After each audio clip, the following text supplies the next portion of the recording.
Jadi sebenarnya 5 hari yang lalu itu aku ke Perpus Bung Karno buat ngembaliin buku-buku yang aku pinjam sebelumnya, terus pinjam buku lainnya. Cuman ternyata selama 5 hari itu aku masih ada bacaan yang perlu aku selesaikan. Yang pertama itu yang judulnya Hisashiburi yang aku pinjam di Ipusnas. Itu aku bener-bener butuh menyelesaikan karena novel itu lumayan antri di Ipusnas, terus aku pinjemnya udah cukup lama, jadi aku memutuskan untuk menyelesaikan itu dulu. Terus selanjutnya aku menyelesaikan untuk baca novel yang ada di bukuku cukup lama, hampir setahun, yang judulnya The Good Neighbors. Jadi selama 5 hari itu, buku-buku yang aku pinjam dari Perpus Bung Karno itu nggak aku pegang sama sekali.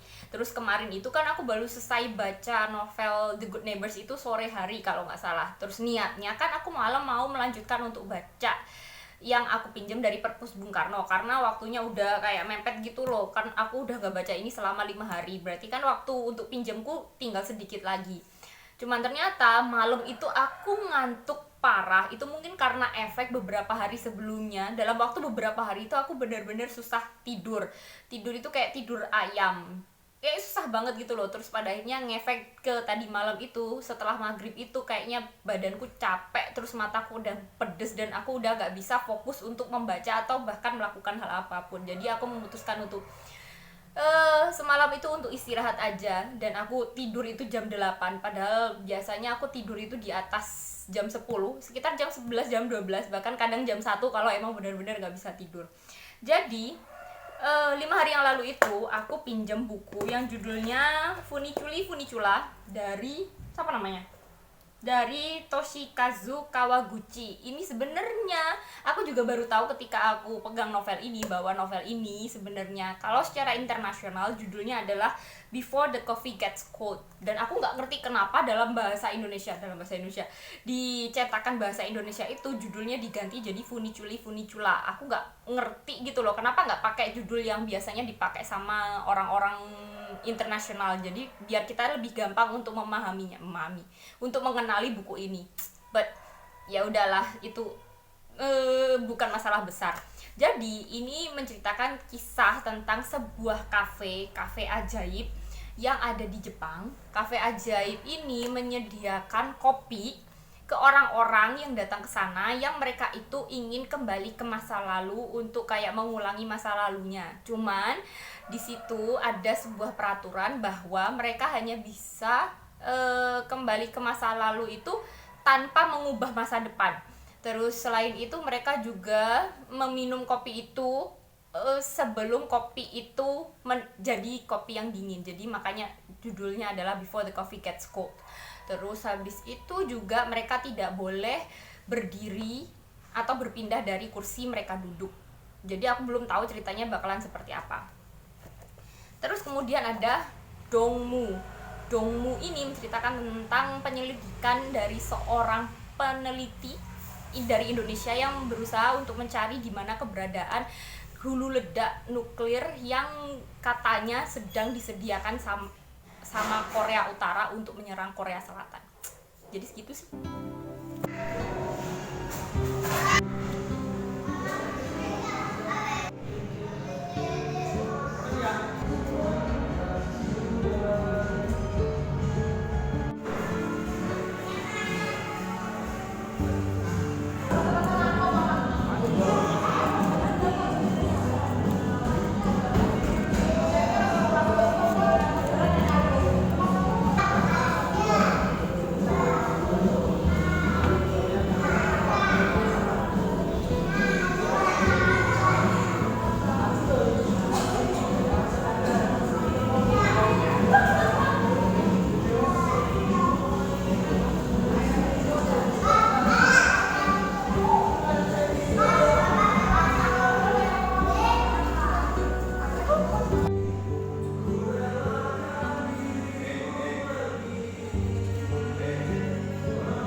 pagi karena nggak ada kegiatan apapun dan kayaknya aku pun nggak ada acara keluar. Jadi aku berencana untuk berusaha membaca ini sebanyak yang aku bisa hari ini, dan aku berencana lagi untuk menyelesaikan ini dalam waktu 2 hari. Semoga aku bisa. Toh ini juga bukan cerita yang berat, yang susah untuk aku pahami. Jadi kayaknya 2 hari itu bukan hal yang mustahil. Terus halamannya juga nggak terlalu banyak sih, cuma ada 223 halaman dan aku sudah sampai ke halaman 45. Let's see apakah aku berhasil menyelesaikan novel ini dalam waktu 2 hari.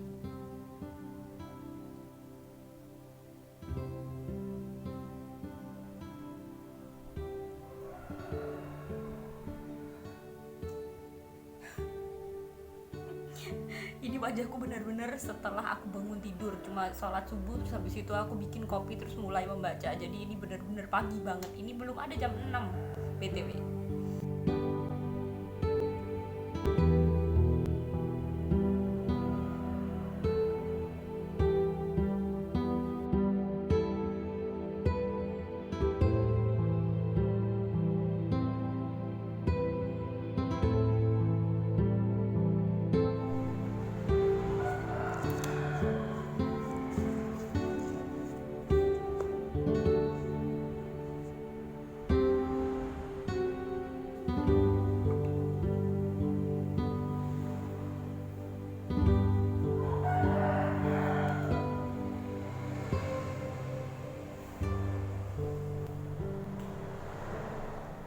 Hai, kemarin aku udah selesai baca novel yang judulnya Funicula dari Toshikazu Kawaguchi. Susah banget namanya, sampai sekarang aku nggak pernah bisa mengingat namanya dengan baik dan benar. Jadi novel ini secara internasional itu setauku dari booktuber yang aku tonton itu biasanya dikenal sebagai novel dengan judul Before the Coffee Gets Cold. Dan aku udah bilang kan di video yang sebelumnya kalau aku bingung kenapa novel ini diganti judulnya menjadi Funicula ketika diterbitkan dalam bahasa Indonesia. Ternyata setelah aku membaca ceritanya, Funicula ini diambil dari nama kafe yang jadi setting utama di novel ini. Terus aku juga baru tahu kalau ketika aku membuka Goodreads itu kalau novel ini adalah series yang novelnya itu terdiri dari 5 novel sejauh yang aku tahu. Cuman kalau dalam bahasa Indonesia itu baru diterbitkan sampai ke nomor 4 kalau nggak salah, sejauh yang aku tahu seperti itu. Terus kayaknya novel ini menjadi Funicula karena untuk membedakan dengan novel yang nomor 2, if I'm not mistaken seperti itu. Makanya novelnya judulnya diubah jadi Funicula biar lebih gampang untuk dibedakan. Terus novel ini menceritakan kisah tentang sebuah kafe kecil yang menyediakan jasa bagi orang-orang yang datang ke kafe itu untuk kembali ke masa lalu. Sebenarnya kafenya kafe biasa, maksudnya ada orang-orang yang biasa yang hanya pengen beli kopi pun bisa. Cuman kalau ada orang yang ingin kembali ke masa lalu atau mungkin masa depan, mereka bisa meminta ke petugasnya atau mungkin ke pelayannya bilang kalau mereka ingin kembali ke masa lalu untuk mengulang suatu kejadian kayak gitu. Terus kafe ini memang bisa menyediakan jasa agar orang itu bisa menjelajah waktu, cuman dengan beberapa syarat yang kayaknya lumayan rumit, lumayan susah untuk diikuti semua syaratnya biar orang itu bisa kembali ke masa lalu. Contohnya, syarat yang pertama itu mereka harus duduk di suatu kursi khusus. Jadi di kafe itu, kafenya kecil, cuma terdiri dari 6 atau berapa kursi, nggak sampai 10 kursi, dan hanya satu kursi yang bisa diduduki oleh pelanggan yang ingin menjelajah waktu. Terus ada lagi syaratnya, yaitu mereka harus meminum kopi khusus yang disediakan itu sebelum kopinya dingin. Maksudnya mereka disediakan satu cangkir kopi panas. Terus ketika mulai meminumnya, mereka akan mulai masuk ke waktu yang mereka inginkan. Terus batas waktu yang bisa mereka habiskan itu ya cuma sampai kopi itu dingin. Kalau kopi itu dingin dan pelanggan itu yang kembali ke masa lalu atau ke masa depan itu belum menghabiskan kopinya, mereka akan terjebak di waktu itu dan mereka tidak bisa kembali ke masa mereka yang sebenarnya. Jadi sebelum kopi itu dingin, mereka harus sudah menyelesaikan apa yang ingin mereka lakukan. terus meminum kopi itu sampai habis, terus baru mereka bisa kembali ke masa mereka yang sebenarnya. Terus ada beberapa syarat lain yang lumayan rumit. Terus mereka memang bisa menjelajah waktu, cuman mereka tidak bisa mengubah kenyataan yang terjadi di masa mereka yang sebenarnya. Contohnya ada suatu kasus di di bab yang pertama. Bab pertama ini menceritakan tentang kisah seorang perempuan yang ingin menemui kekasihnya di waktu seminggu yang lalu, dan kekasihnya itu ketika itu minta izin bilang bahwa si laki-laki ini akan pergi ke Amerika, dan si perempuan ini di waktu seminggu yang lalu itu tidak sampai mengucapkan bahwa dia tidak ingin si laki-laki ini pergi ke Amerika. Terus seminggu kemudian kan otomatis pastinya si laki-laki udah ke Amerika, terus si perempuan ini benar-benar ingin kembali ke masa lalu, terus memohon ke pelayannya untuk mengembalikan dia ke seminggu yang lalu ketika si laki-laki ini menemuinya untuk terakhir kali. Ia memang bisa kembali ke masa lalu, ke seminggu yang lalu sebelum laki-laki itu pergi ke Amerika. Tapi apapun yang dia lakukan di waktu dia kembali ke masa lalu, meskipun dia memohon kepada laki-laki itu untuk tetap ada di Jepang, tidak jadi ke Amerika, kenyataan yang terjadi itu tidak akan pernah berubah di masa yang sekarang. Jadi meskipun si perempuan ini memohon ketika dia kembali ke masa lalu, si laki-laki ini pada kenyataannya akan tetap pergi ke Amerika. Jadi pertanyaannya adalah apakah mereka yang kembali ke masa lalu itu apakah kembali ke masa lalu itu cukup worth it untuk dilakukan? Apakah nggak ada gunanya gitu loh, meskipun dilakukan kan toh kenyataannya juga tidak akan berubah sama sekali. Jadi pertanyaannya seperti itu. Di blurb-nya juga seperti itu. Contohnya apa ya? Jadi di blurb-nya itu tulisannya seperti ini: rentetan peraturan lainnya tak menghentikan orang-orang itu untuk menjelajahi waktu. Akan tetapi jika kepergian mereka tak mengubah satu hal pun di masa kini, layakkah semua itu dijalani? Maksudnya ya kayak gitu, meskipun mereka bisa kembali ke masa lalu ataupun ke masa depan, apapun yang mereka lakukan itu tidak mengubah kenyataan yang terjadi sekarang. Jadi apakah itu layak untuk dilakukan? Jadi kayak gitu ceritanya. Terus di novel ini terdiri dari 4 bab yang berbeda. Yang pertama itu tentang kisah kekasih yang kayak tadi itu, kekasih perempuan yang ditinggal sama kekasihnya ke Amerika. Terus bab kedua itu menceritakan seorang perawat yang ingin membaca surat yang tak sempat diberikan suaminya yang mengalami Alzheimer. Terus bab ketiga itu menceritakan tentang seorang kakak yang ingin menemui adiknya untuk terakhir kalinya. Terus kemudian yang terakhir itu adalah seorang ibu yang mungkin tidak akan pernah bertemu dengan anaknya, kayak gitu. Jadi sebenarnya di setiap bab itu menceritakan tentang kisah yang berbeda-beda. Bisa dibilang setiap bab itu terpisah-pisah gitu loh, bisa dibaca sendiri. Cuman memang tokoh-tokohnya itu saling berkaitan satu dengan yang lainnya. Terutama ya tokoh-tokoh yang ada di kafe itu yang jadi pengelolanya, seperti pemilik kafe, istri pemilik kafe, terus si bartender apa ya? Si orang yang biasanya melayani pelanggan untuk menyediakan kopinya itu selalu muncul.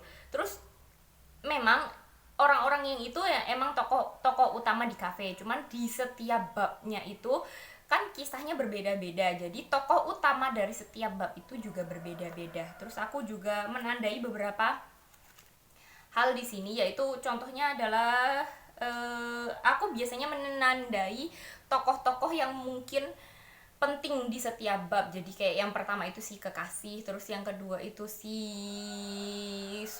suami dan istri. Terus habis itu ada lagi si kakak yang ingin menemui adiknya, terus kemudian si ibu. Sebenarnya semua tokoh itu sampai akhir pun ya cuma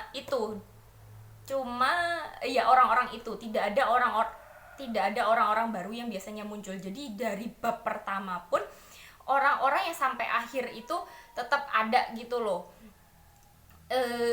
Cuman memang yang di setiap bab ini orang yang menjelajah waktu itu bergantian dengan kasus yang berbeda-beda kayak gitu. Cuman kalau untuk di setiap bab ini yang paling aku suka adalah kisah yang terakhir, karena bagiku kisah yang terakhir itu mengharukan, mengkisahkan tentang seorang ibu yang ingin menemui anaknya yang mungkin tidak akan pernah dia temui. Kenapa ceritanya seperti itu? Sampai di bab 3 itu aku masih berpikiran bahwa kafe itu hanya menyediakan jasa untuk kembali ke masa lalu. Tapi ternyata di bab terakhir itu ternyata ada seorang ibu yang ingin mencoba untuk ke masa depan. Kenapa seperti itu? Kenapa kok kayaknya kafe ini hanya menyediakan orang-orang untuk kembali ke masa lalu, meskipun sebenarnya bisa ke masa depan, adalah karena apa yang terjadi di masa lalu itu sudah pasti terjadi, sudah dilalui. Jadi ketika seseorang itu membayangkan masa lalu yang ingin dia ulangi lagi, itu kan bisa terbayang dengan jelas. Cuman kalau masa depan itu kan masih belum terjadi, dan belum tentu kalau apa yang kita bayangkan itu benar-benar terjadi. Contohnya ketika ibu ini ingin menemui anaknya yang mungkin tidak akan pernah dia temui, kan bisa jadi kalau ternyata ketika si ibu ini anggap saja ingin ke 10 tahun di masa depan, ingin menemui anaknya, tapi ternyata si anak ini tidak pernah terlahir dengan sempurna, atau mungkin meninggal ketika dia kecil, kan juga gak ada yang tahu. Jadi makanya ketika di bab yang terakhir itu ada pertentangan dari si orang-orang pengurus kafenya itu agar si ibu tidak ke masa depan, tapi karena ibu ini benar-benar ingin menuju ke masa depan, ingin menemui anaknya, akhirnya dicobalah, tapi ternyata berhasil dan dia bisa bertemu dengan anaknya. Kenapa si ibu ini kemungkinan besar tidak bisa menemui anaknya adalah karena dia itu punya penyakit jantung bawaan, dan dia kemungkinan besar ketika dia melahirkan dia akan kehilangan nyawanya. Kayak gitu sih, itu sedih banget gitu loh. Si ibu itu kayak selama hamil ini bener-bener ngajak ngobrol anaknya, bener-bener berjuang untuk mempertahankan kehamilannya, meskipun orang-orang di sekitarnya, bahkan dokter pun menyarankan agar si ibu ini menggugurkan kandungannya, karena itu akan sangat berbahaya bagi si ibu dan bagi si anak. Cuman karena ibu ini benar-benar pengen agar anaknya hidup, apapun yang terjadi dia tetap mempertahankan itu, meskipun dia tahu kalau nanti dia melahirkan dia tidak bisa sekalipun melihat wajah anaknya. Sedih tau. Dan di bab yang terakhir itu emang sedih banget, tapi senengnya adalah ketika dia bisa kembali ke masa depan, ketika dia bisa menuju ke masa depan, dia bisa melihat anaknya, bahwa anaknya itu hidup dengan baik dan dicintai sama orang-orang yang ada di sekitarnya. Selalu seperti ini. Jadi novel ini worth it untuk dibaca, untuk kalian coba. Jadi ini aku baru dari luar, beneran baru masuk rumah, terus aku nyalain kamera karena aku mau ngomongin sesuatu yang kemarin itu lupa belum aku omongin. Jadi untuk novel Funicula ini kan novel series yang terdiri dari 5 novel sejauh yang aku tahu.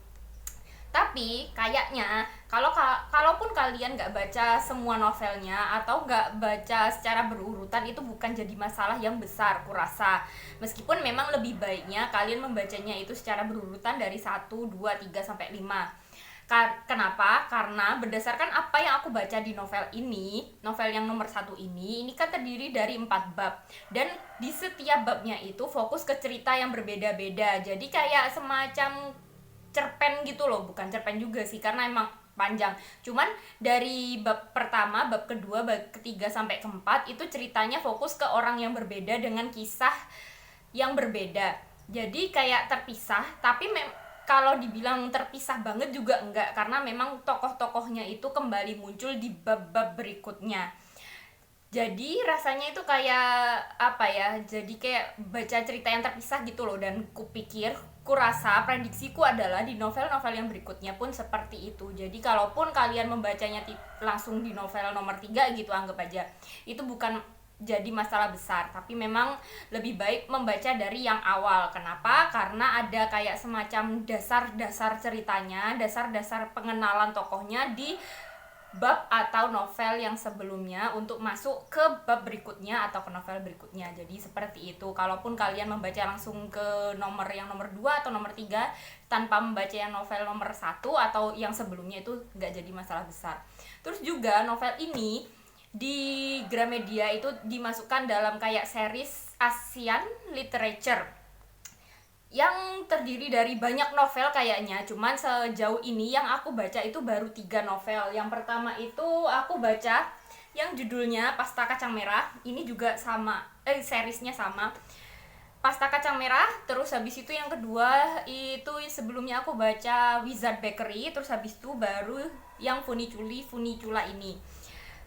Jadi Asian Literature itu adalah novel-novel yang diterjemahkan dari bahasa, sejauh yang aku baca itu dari Korea dan Jepang. Mungkin ada Cina juga, cuman aku belum menemukan novelnya. Terus kurasa juga yang disebut Asian Literature itu adalah novel-novel populer yang bukan novel-novel yang kontennya berat atau serius banget, enggak, tapi kayak yang lebih santai untuk dibaca, yang kayak Pasta Kacang Merah, Wizard Bakery, sama Funicula ini kan termasuk novel-novel yang ringan untuk dibaca, tapi bukan ringan yang gak ada artinya sih menurutku, ringan yang heartwarming sejauh yang aku baca seperti itu. Cuman untuk novel ketiga novel Asian Literature yang aku baca sejauh ini, yang paling aku suka itu tetap Pasta Kacang Merah ini, terus kemudian baru Funicula ini, karena keduanya sama-sama heartwarming, meskipun yang ini lebih heartwarming lagi menurutku. Sedangkan yang untuk Wizard Bakery itu aku nggak terlalu suka. Mungkin bakalan aku cari lagi novel-novel Asian Literature lainnya, karena kayaknya menyenangkan gitu loh baca novel-novel series yang ini dari Gramedia. Kemudian aku baca novel yang judulnya Dongmu dari Jamal. Ini adalah novel asli dari penulis Indonesia yang kayaknya novel ini tidak cukup populer, tidak cukup dikenal. Bahkan aku pun juga kalau nggak ngelihat ini di Perpus Bung Karno juga nggak bakalan tahu keberadaan novel ini. Ini adalah novel yang terbit tahun 2007 dan itu udah lumayan tua ya, udah berapa belas tahun itu. Terus ngelihat dari fisiknya memang kelihatan banget kalau novel ini jarang dipinjam sama orang. Kan kayak physically, meskipun ini udah terbit dari 2007 di Perpus Bung Karno itu dari tahun 2009, ini kayak masih bagus dan masih baru gitu loh, karena memang jarang yang pinjam. Dilihat dari daftar peminjam di belakang itu yang ada di sini, ini kelihatan banget kalau novel ini baru dipinjam sebanyak 3 kali. Itu pun termasuk aku. Jadi memang ya, let's try apakah novel yang tidak cukup dikenal seperti ini, apakah ceritanya akan menarik. Jadi ini menceritakan kisah tentang seorang laki-laki yang namanya Herman. Herman ini adalah orang Indonesia, tapi dia bekerja di sebuah departemen di bawah PBB yang namanya Department of Safeguard International Atomic Energy Agency atau IAEA. If I'm not mistaken, ini beneran ada, dan pekerjaan dari Herman ini adalah untuk mengawasi negara-negara yang menggunakan nuklir sebagai sumber energinya. Jadi Herman ini sering berkeliling ke negara-negara seperti, kalau untuk Herman ini dia itu fokus ke negara Asia Timur seperti Korea, Cina, Korea Selatan, Korea Utara, Jepang, kayak gitu. Biar negara-negara itu hanya menggunakan nuklir itu sebagai sumber energi, bukan sebagai senjata perang. Cuman masalahnya, ceritanya adalah di sini awal ceritanya dimulai ketika Korea Utara itu melepaskan rudal, semacam kayak rudal buat latihan gitu, ke laut sekitaran Korea Selatan sama Jepang. Dan takutnya karena yang melepaskan rudal itu adalah Korea Utara kan sedang perang dingin sama Korea Selatan, takutnya di rudal itu ada hulu ledak nuklirnya yang akan membahayakan orang-orang di sekitaran Korea Selatan dan Jepang. Jadi Herman ini ditugaskan untuk mengunjungi area Asia Timur itu, terutama Korea Selatan, Korea Utara sama Jepang, untuk untuk memastikan bahwa di rudal itu tidak ada hulu ledak nuklirnya. Dan dia juga ditugaskan untuk ke Korea Utara untuk memastikan bahwa Korea Utara itu tidak sedang mempersiapkan rudal berisi nuklir untuk melakukan perang, kayak gitu. Terus ini ceritanya lebih bukan fokus ya, ini ceritanya adalah menceritakan kisah tentang orang-orang yang ada di agen-agen rahasia yang sedang berperang, yang ya cerita tentang mata-mata seperti itu. Herman sih sebenarnya bukan agen rahasia, dia memang ditugaskan dan dia ada tugas resminya memang seperti itu. Cuman karena untuk masuk ke Korea Utara itu sulit karena dulunya itu IAEA kan memang ditugaskan untuk melihat pembangkit listrik tenaga nuklir di Korea Utara. Sebenarnya itu memang diutus sama PBB dan dia pernah datang ke sana untuk mengawasi. Cuman setelah itu sama Korea Utara, orang-orang dari PBB itu atau IAEA itu diusir dari sana dan tidak boleh masuk ke negara itu lagi setelah tahun 2002. Dan setelah itu kan mereka tidak bisa mengawasi pergerakan Korea Utara itu dalam memanfaatkan nuklir di dalam negaranya. Jadi pada akhirnya kayaknya sejauh yang aku tahu kayaknya Herman ini pada akhirnya akan menjadi mata-mata yang akan menyusup masuk ke Korea Utara. Sejauh ini sih seperti itu kayaknya. Dan aku membaca ini sampai ke halaman 86 dari 230-an halaman, dan ini sebenarnya bukan novel yang cukup tebal sih, meskipun novelnya halamannya sampai 230-an, cuman font tulisannya itu gede gitu loh, gede-gede. Jadi sebenarnya kalau dikecilin seperti novel-novel pada umumnya itu gak bakalan sampai segitu, mungkin sekitar 200-an halaman.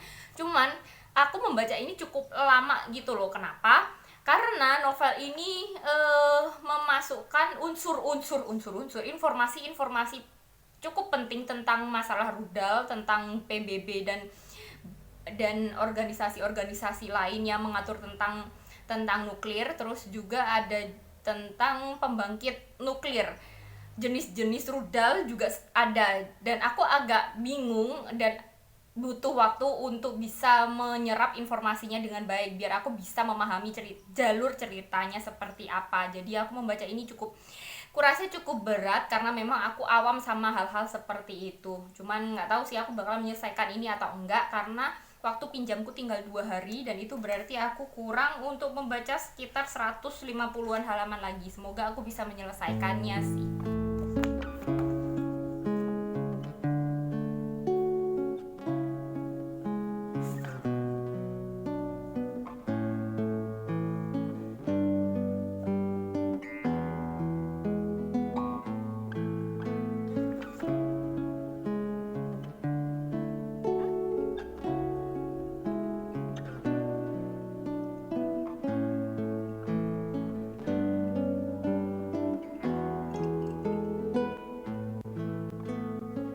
Jadi aku baru selesai baca novel ini.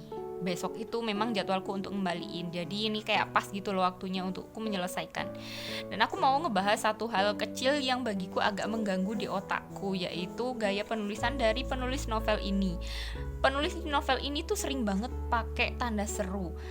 Sedangkan dalam otakku itu yang biasanya aku baca, yang aku pahami, biasanya tanda seru itu dipakai untuk kayak menyerukan sesuatu, untuk manggil orang atau untuk menggertak orang kayak gitu sih.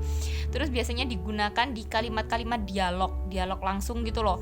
Sedangkan ini biasanya ada di akhir kalimat itu, biasanya ada tanda seru yang tiba-tiba ada. Kayak contohnya di kalimat ini. Ini ngomongin tentang seorang Profesor Priyanto yang aslinya dari Indonesia, dia itu kerja di Korea gitu. Dan di kalimat ini, di Seoul jadi dosen dan peneliti di kampus ternama. Kan biasanya bacanya sedatar itu gitu loh. Cuman karena ada tanda serunya, ketika aku baca itu dalam otakku jadi kalimatnya itu nadanya berubah. Jadi kayak di Seoul jadi dosen dan peneliti di kampus ternama. Gitu loh, aneh banget dalam otakku tuh ngebayangin cara bacanya seperti itu. Dan itu beberapa kali muncul, contohnya lagi ada di kalimat ini. Bersekutu tampaknya bisa memudahkan semua urusan. Nah ini aku dalam otakku jadi kayak bersekutu tampaknya bisa memudahkan semua urusan. Kayak aneh banget. Ini salah apa bener gak sih tulisan yang kayak gini? Kayaknya dalam pemahamanku biasanya harusnya pakai tanda titik aja sih, bukan tanda seru. Iya nggak sih?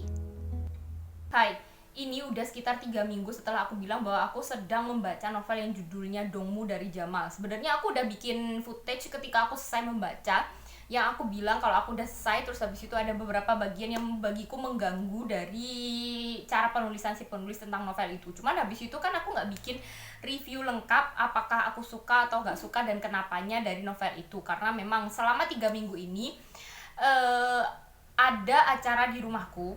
Bukannya acaranya 3 minggu, enggak, cuman selama 2 minggu berikutnya itu kayak aku ada persiapan untuk acara itu, kayak lumayan hektik. Terus rumahku juga lumayan rame sama orang, jadi aku kayak nggak ada kesempatan untuk bikin video. Terus habis itu seminggu yang lalu itu sebenarnya udah selesai acaranya, cuman habis itu ternyata aku masih ada keperluan lain kayak beres-beres rumah, terus habis itu ngerjain laporan ini dan itu. Terus aku juga masih butuh kayak recovery gitu loh, ngerti kan, sebagai seorang introvert biasanya itu setelah ada menghadiri sebuah acara yang lumayan rame itu biasanya butuh recharge energi lagi, karena memang bener-bener capek secara fisik dan mental, karena acaranya ada di rumahku dan itu mengundang cukup banyak orang, jadi aku butuh istirahat, butuh menenangkan diri. Terus habis itu kemarin itu sebenarnya aku udah lumayan lowong, meskipun masih ada laporan yang harus aku kerjakan, cuman nggak terlalu banyak. Terus kemarin itu aku manfaatkan untuk ke Perpus Bung Karno untuk kayak refreshing gitu loh. Jadi kalau ke Perpus itu bagiku sebuah rekreasi, sebuah cara bagiku untuk merefresh diriku kembali, karena memang tempatnya itu bagiku nyaman banget. Di Perpus Bung Karno itu nyaman, AC-nya dingin, terus juga banyak buku yang tersedia, jadi aku merasa aku butuh menyendiri, nyepi di Perpus untuk merecharge energiku lagi. Terus habis itu baru hari ini aku memutuskan untuk bikin review novel yang judulnya Dongmu itu. Terus nanti aku juga kayaknya bakalan lanjut ke novel-novel berikutnya yang sebenarnya aku baca, cuman aku nggak bikin footage juga, aku nggak bikin reviewnya karena memang lagi sibuk. Terus juga buku-buku yang belakangan aku baca itu aku bacanya dari Ipusnas, jadi bikin footage-nya agak susah gitu loh menurutku. Jadi selama 3 minggu itu sebenarnya aku selesai baca cukup banyak novel. Yang pertama itu Dongmu, karena waktu itu emang sebenarnya aku udah selesai, cuman aku nggak ada kesempatan untuk bikin review. Terus habis itu aku lanjut ke novel yang judulnya The Perfect World of Miwako Sumida, yang dia itu sebenarnya masuk ke TBR di bulan Mei, tapi akhirnya baru aku selesaikan di bulan Juni. Terus habis itu karena aku suka sama The Perfect World of Miwako Sumida dari Clarissa Gunawan, akhirnya aku lanjut ke novel berikutnya dari Clarissa Gunawan yang judulnya Rainbirds, yang aku juga pinjem di Ipusnas. Terus habis itu aku baca novel yang judulnya Rumah Jadah. Ini novela atau novel ya? Kayaknya cuma 150-an halaman kalau nggak salah, Rumah Jadah. Terus karena aku suka, lumayan tertarik sama gaya penulisannya, sama ceritanya, akhirnya aku lanjut lagi ke novel berikutnya dari penulis yang sama dari Rumah Jadah, yang aku lupa siapa nama penulisnya. Yang judul novel berikutnya itu adalah Tanjung Kemarau, dan yang Tanjung Kemarau ini masih proses aku baca, jadi bakalan hari ini kayaknya aku bakalan review novel itu Dongmu, terus habis itu The Perfect World of Miwako Sumida, terus habis itu Rainbirds, sama sama apa judulnya tadi, Rumah Jadah. Cuman yang bakalan masuk ke video ini masih Dongmu aja, karena yang 3 berikutnya itu bakalan aku masukkan ke video berikutnya, karena kalau dimasukkan ke video yang sama bakalan kepanjangan. Jadi novel yang judulnya Dongmu ini bercerita tentang seorang tokoh yang namanya Herman. Herman ini adalah seorang warga negara Indonesia yang bekerja di sebuah badan di bawah PBB, yang dia itu mengawasi penggunaan nuklir di berbagai negara. Jadi dia mengawasi bahwa nuklir itu benar-benar digunakan sebagai sumber energi, bukan sebagai senjata pemusnah massal.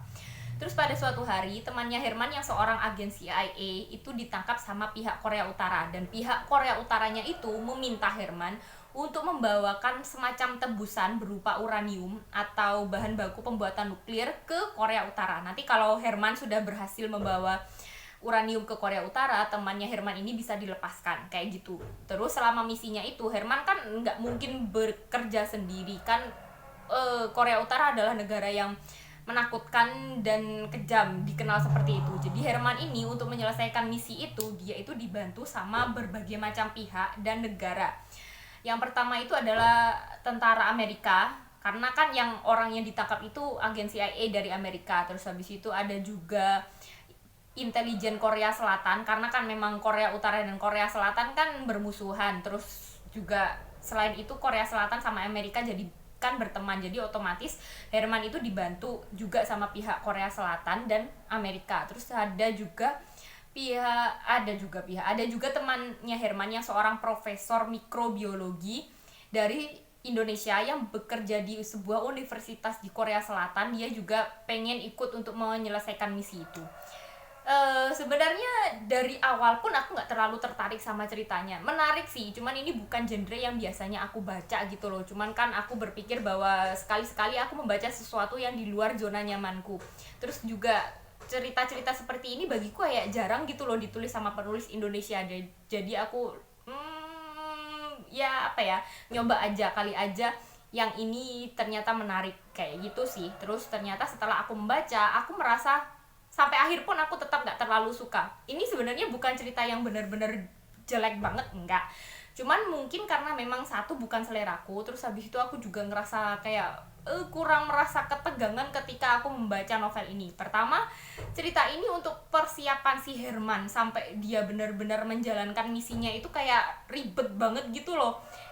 Panjang banget, nggak gol-gol, nggak benar-benar nggak, untuk mencapai klimaksnya itu bagiku kayak lama banget. Ada maju mundurnya misinya, entah gagal, entah akhirnya ganti ke misi yang lain, sampai baru pada akhirnya dia itu benar-benar jalan masuk ke Korea Utara. Itu kayak prosesnya lama. Terus habis itu ketika dia masuk ke Korea Utaranya, ketika dia benar-benar mau melakukan misinya itu, sebenarnya bagiku peran Herman itu malah nggak terlalu banyak, dan aku juga nggak merasa benar-benar tegang ketika mereka melakukan misi itu.